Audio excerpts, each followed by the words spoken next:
നമസ്കാരം. പല്ലാരിമംഗലത്ത് വികസന സദസ്സ് സംഘടിപ്പിച്ചു. സംസ്ഥാന സർക്കാരും പഞ്ചായത്ത് ഭരണസമിതിയും നടത്തിയ വികസന ക്ഷേമ പ്രവർത്തനങ്ങൾ ജനങ്ങളിലേക്ക് എത്തിക്കുന്നതിനായി പല്ലാരിമംഗലം ഗ്രാമപഞ്ചായത്തിന്റെ നേതൃത്വത്തിൽ അടിവാട് T&M ഹാളിൽ സംഘടിപ്പിച്ച വികസന സദസ്സ് ആന്റണി ജോൺ MLA ഉദ്ഘാടനം ചെയ്തു.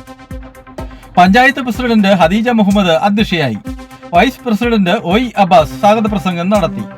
പഞ്ചായത്ത് അംഗങ്ങളായ Safiya Saleem, Seenath Maideen, Riyas Thuruthel, Nasiya Shameer, A Ramanan, CPIM local secretary MM Bakkar, panchayat secretary EK Krishnankutty, assistant secretary MM Naseema, plan clerk P Aswathi, CDS chairperson Sherifa Rasheed എന്നിവർ സംസാരിച്ചു.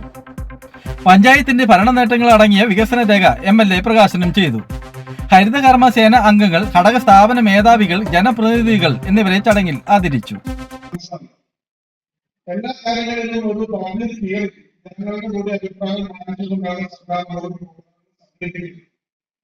അത് ഓരോ വികസന പ്രവർത്തനങ്ങളും വളരെ ജനകീയമാണ് നമ്മളെ കാര്യങ്ങളൊക്കെ